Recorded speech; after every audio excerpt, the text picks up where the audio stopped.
మసీదులకు సంబంధించి ముతావలీలందరినీ కూడా కలుస్తూ ఉన్నాం. చాలా సంతోషం. ఇది అరుదైన అవకాశం, సంవత్సరంలో ఒకసారి మనకు భగవంతుడు ఇచ్చాడు. మీ అందరికీ తెలుసు, నేను దాదాపు 3 సార్లు పీలేరులో శాసనసభ్యుడిగా ఉన్నాను. ఇక్కడ 4 సార్లు శాసనసభ్యుడిగా ఉన్నాను. మరి ఎక్కడ కూడా మాకు ప్రథమ యుద్ధ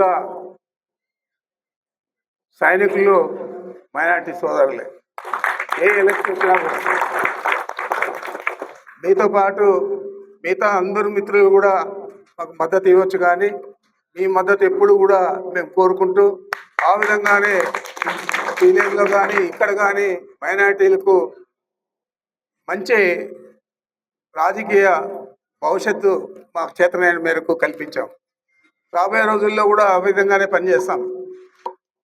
మీరు చూస్తూ ఉన్నారు, అబద్ధాల మీద అబద్ధాలు చెప్పాడు చంద్రబాబు నాయుడు. చాలామంది మైనార్టీ సోదరులు కూడా అది నమ్మారు. నీకు 15,000, నీకు 18,000, నీకు 17,000 ఈ విధంగా చెప్తే అది నిజం అనుకొని మనకు అతి ఎక్కువగా రాయచోట్లో మైనార్టీ సోదరులు ఉండే దగ్గర మన శాసనసభ్యుడు కేవలం 2,000తో ఓడిపోయారు.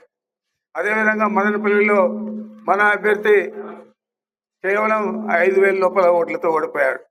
ఈ విధంగా కదిరిలో మన పట్టణానికి సంబంధించిన అల్లుడు మక్బూల్ అక్కడ కూడా చాలా 4,000 ఓట్లతో ఓడిపోయాడు. ఈ విధంగా మైనార్టీలు ఉండే దగ్గరంతా కూడా మనం ఓటమి చవి చూసాము. జరిగిపోయింది. ఈ అబద్ధాలన్నీ కూడా రాష్ట్ర ప్రజలంతా నమ్మారు, మీరే కాదు. కాబట్టి ఇప్పుడు అందరూ కూడా తెలుసుకున్నారు ఈ 2 సంవత్సరాల్లో ఏమో అభివృద్ధి జరిగింది మన నియోజకవర్గంలో కానీ, రాష్ట్ర వ్యాప్తంగా కానీ, లేదా వాళ్ళు ఏ విధంగా ప్రజలను పీక్క తింటా ఉన్నారు, ఏ విధంగా డబ్బుల కలెక్షన్ల మీద ఉన్నారు. ఇలాంటిది ఎప్పుడైనా ఈ పుంగనూరు చరిత్రలో జరిగిందా? ఒకసారి మీరు ఆలోచన చేయాలని మీకు మనవి చేస్తా ఉన్నాను. అందుకే ఏదైతే ఒక సిద్ధాంతాన్ని కట్టుబడి మనం పనిచేస్తామో ఆ సిద్ధాంతం మీదే మనం పనిచేయాలా. తప్పుడు మాటలు, అబద్ధాలు, మోసపూరిత మాటలు చంద్రబాబు ఎప్పుడు కూడా చెప్తా ఉంటాడు. ఆ విధమైన మాటలు నమ్మే పరిస్థితి రాబోయే రోజుల్లో కల్పించకుండా మనం అందరూ కూడా జాగ్రత్త వహించాలని చెప్పి మీ పేరున మీ అందరికీ కూడా నమస్కరించు తెలియజేస్తా ఉన్నాను. ఈరోజు మనం చేసిన తప్పులకు ఎంతో అభివృద్ధి చేశాం. రాష్ట్రంలో కూడా క్రమం తప్పకుండా ఎన్నికల్లో చెప్పిన హామీలన్నీ నెరవేర్చిన ఘనత మన నాయకుడు జగన్మోహన్ రెడ్డి గారు. ప్రతి నెల కూడా ఏదో ఒక పథకం కింద బటన్ నొక్కి మహిళలకు అందరికీ కూడా ఆర్థిక సాయం చేశారు. మరి ఈరోజు ఏం పరిస్థితి? ఆ రోజు బ్యాంకుల ముందర వేలాది మంది మహిళలు ఉండేవారు. ఈరోజు బ్యాంకుల ముందర ఎవరున్నారని అడుగుతా ఉన్నాను. అక్కడ పెట్టిన టీ బంకులన్నీ ఎత్తేసారు, ఏవో బ్యాంకులకు వచ్చేవాళ్ళు లేక. అక్కడ మహిళలు వచ్చే పరిస్థితి లేకుండా అయిపోయింది.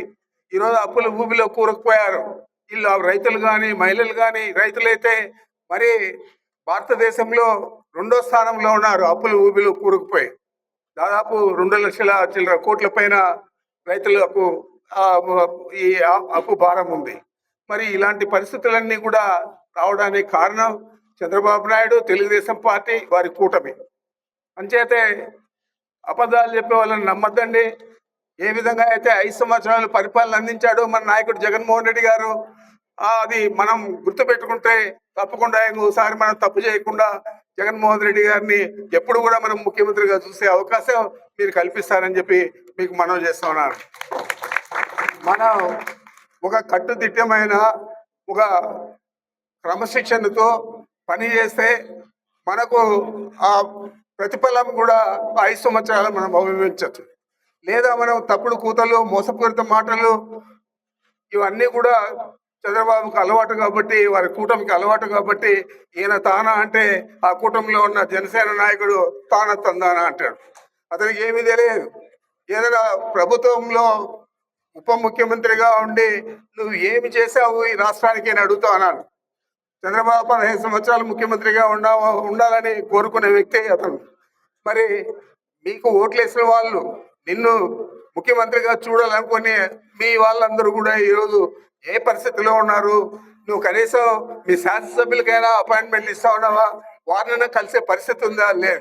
కంచేపతికి చంద్రబాబు భజన చేసుకుంటూ నువ్వు ఈరోజు ఈ రాష్ట్రంలో దోచుకుంటే నాకు కూడా భాగం వస్తుంది అనే పరిస్థితుల్లో నువ్వు పనిచేస్తున్నావు. ఈ విధంగా కూటమి ప్రభుత్వం అంతా కూడా బీజేపీ కానీ, జనసేన కానీ, తెలుగుదేశం కానీ అందరూ కూడా అబద్ధాల కోరులు, మోసపూరిత మాటలు చెప్తారు. ఇవన్నీ కూడా నమ్మద్దండి. మేము మీ వెనకంటే ఉన్నాం. 7 ఎన్నికలంటే అంతకుముందు 3 ఎన్నికలు, 10 ఎన్నికలు అంటే దాదాపు 47 సంవత్సరాలు ఉన్నాం. ఇంకా 3 ఏళ్ళు అయితే 50 సంవత్సరాలు ప్రత్యక్ష రాజకీయాల్లో ఉన్నాం. మరి ఏ రోజు కూడా మైనార్టీల కొమ్ము కాసాం తప్ప మేము వేరేగా ఆలోచన చేయలేదు. మరి మీరు కూడా అదే విధంగా ఉండాలని చెప్పి మనస్ఫూర్తిగా మిమ్మల్ని అందరినీ కోరుకుంటూ, ఈ పవిత్రమైన మాసంలో మనం కలుసుకుంటా ఉన్నాం. ప్రతి సంవత్సరం కూడా ఏదో ఒక మంచి కార్యం జరిగే విధంగా మనం ప్రతి ఒక్కరు కూడా ఆలోచన చేసే విధంగా మనం అందరూ ఆలోచన చేయాలా. మనకు సహాయం చేసిన వారికి మనం అండగా నిలవాలని చెప్పి మీకు మనవి చేస్తూ నాకు అవకాశం ఇచ్చిన మీ అందరికీ నమస్కరించుకుంటున్నాను.